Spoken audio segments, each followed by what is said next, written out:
Ever heard of these sounds from a video game before? Bomb site secure. Watching bomb site A. Easy peasy lemon squeezy. Our mission is simple. Take them out. Fire in the hole. I am going to plant the bomb. May we be safe from evil. If you have, then you are most likely to be familiar with the game Counter-Strike Global Offensive. In addition, the title says it all, and the purpose of this video is to propose to you why this game, in my opinion, is one of the most competitive first-person shooter game of all time. It's not like your regular Call of Duty where you're in a party with your friends having a bag of popcorn, having a good time, but it is a game where you are focused, serious, with your high-tech headset and gear set together. Racking up with almost 12 million concurrent players every single month, there is no doubt that the gameplay mechanics of this game brings a spectacular first-person shooting experience to its fanbase. So without further ado, let's discuss why this game is so competitive.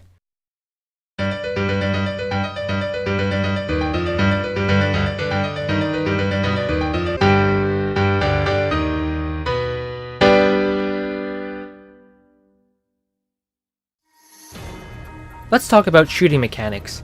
CSGO has one of the largest learning curve for a shooting game.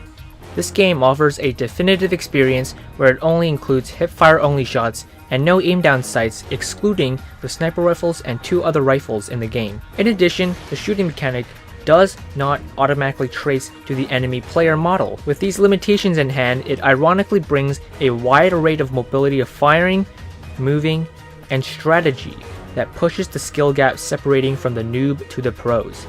Therefore, CSGO wants you the player to rely on your intuitive sense to do so. However, this ability to master this mechanic is heavily challenged for the player, not only for someone who just starting out to play for his or her first 2 hours, but even for the average consistent players who has already committed 100 or even 200 hours. Each weapon in Counter-Strike has their own unique spray pattern, and to keep your shots where you want to go requires a whole new level of hand coordination and millisecond reaction. Unlike some other games such as Call of Duty, Battlefield, or Sixth Siege, they offer extra features that assists you. For example, extra attachments to your guns, such as an upgraded holographic sight, grenade launcher to your rifle, an extra bayonet attached to your sniper, akimbo, extended mags, or grips. In another example, such as external reinforcements such as artilleries, air support, vehicle support, sea support, or missiles. Or a third example, where the game offers basically selective classes that provides you perks that give your character a specific advantage. However, Global Offensive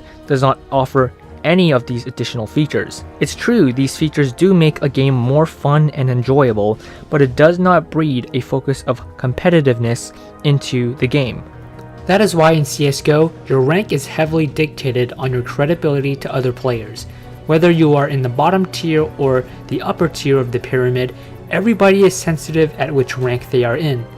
Never have I came across any other shooting games where people talked about rankings and the effort that they would put in just to climb up the pyramid.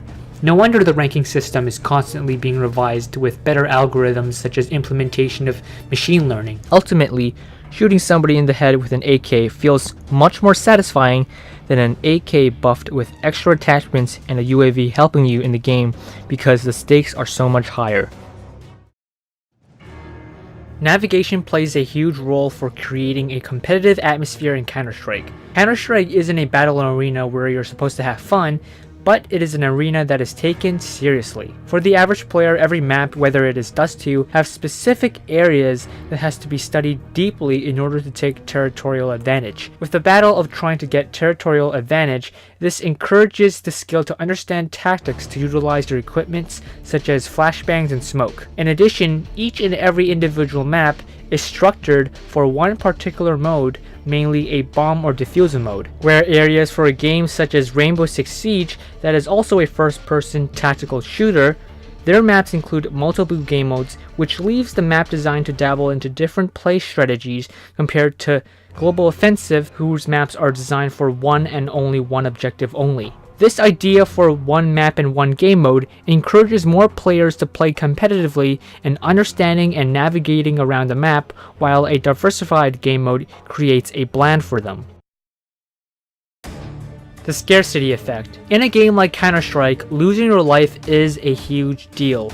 Your inventory is limited, and because there are no respawns in a single round, in the next round you are left with only a stock pistol. So the tension of staying in the battlefield is one thing, but added in the fact that your health is also limited with no regenerative items increases the stakes even further. And this is why I like to call it the scarcity effect, because every time you are damaged by your enemy's bullets, there is a more likely chance that you will lose everything that you have invested in from the past. For a game like Call of Duty Search and Destroy, sure, you cannot respawn once you die, but at least in the next round you get back all your weapons that you have while excluding your kill streaks, since all your weapons could be permanently acquired by progressing through the leveling system. However, in Global Offensive, weapons and equipment have to be acquired from your team's economy, and the result of either you win or lose one match greatly impacts your decision whether you should buy a top tier weapon or a low tier weapon in the future. Therefore, this area of decisive decision making creates a compelling competitive atmosphere where every player is trying to gain the first upper hand of supply in a limited environment.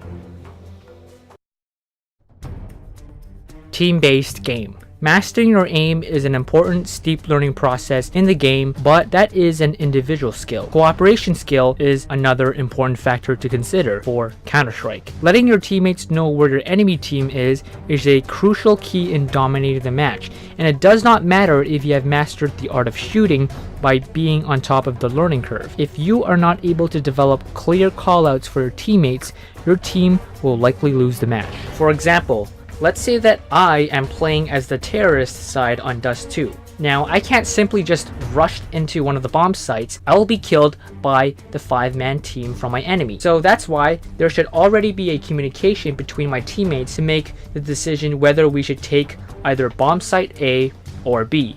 If we are rushing bomb site A, and if I am at this area of the map, then I should alert one of my teammates to follow me, my other teammates to go to this area to take over the site. What is the callout for where I am at right now? Oh, it is long. What's the callout for the area I want my teammates to be in? Oh, it's called Cat and Pit. I just heard a sniper shot right at bomb site A. It must be the enemy. Now, which specific area is the enemy player is at bomb site A? Just calling out that the enemy player is at that bomb site is not clear enough. Okay, that area is called Goose. I don't have a long-ranged weapon like my enemy does. I only have an SMG. What about my teammates? Should I tell my teammates to do something about it or figure it out myself? But I do have a smoke. Now, which exact position do I have to be in order for my smoke to blind the enemy from taking me down? Or maybe I should save the smoke and let my teammates use their equipment. As you can see, a lot of communication has to be registered into the player, and this execution could dictate whether you will kill or be killed. In addition, the game gets way more intense if you are the only one alive on the team, where a subtle spiritual force will flow around you. By then, every sound effect, such as a sniper rifle coming off, a footstep from your enemy, every time you plant the bomb, and every time the enemy tries to defuse the bomb, creates that wave of emotional roller coaster where your team would have to decide whether to fight or flight. Counter-Strike is not the only competitive FPS game that focuses on tactics and team-based style playing. Call of Duty, Battlefield, and Halo also does offer this team-based style playing, but the average player does not put too much attention to detail in communicating with their teammates and making out callouts. Instead, you are put into this fast-paced arena just to try to have fun, and also excited just to level up your character to unlock new weapons, while dismissing your skill and matchmaking rank compared to other competitive players.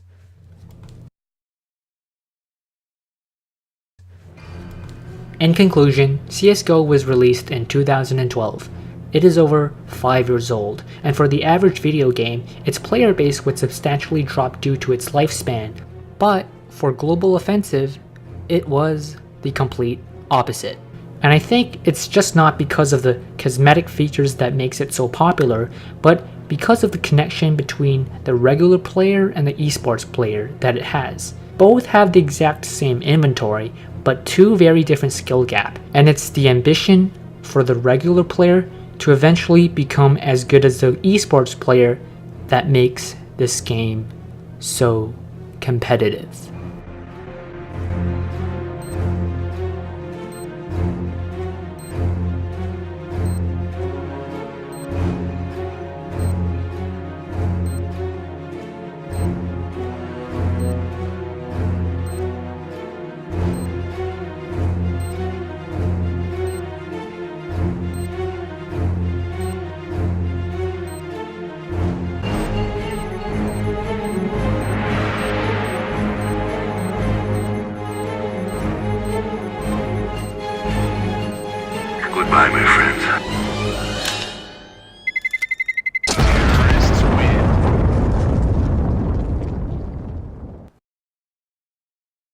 Hey guys, thank you so much for watching this video. Now I know that there may be some kind of bias in this video. Maybe I didn't play enough Call of Duty, Battlefield, Overwatch, and Halo. And although I didn't even mention anything about Overwatch and Halo. But I hope you guys may found this video enjoying. Maybe you have a different opinion. Maybe the fact that, hey, you know, Overwatch and Battlefield and Call of Duty, it seems like a more competitive game for you. That's your opinion. So let me know you guys what do you think about the video, and I'll see you next time.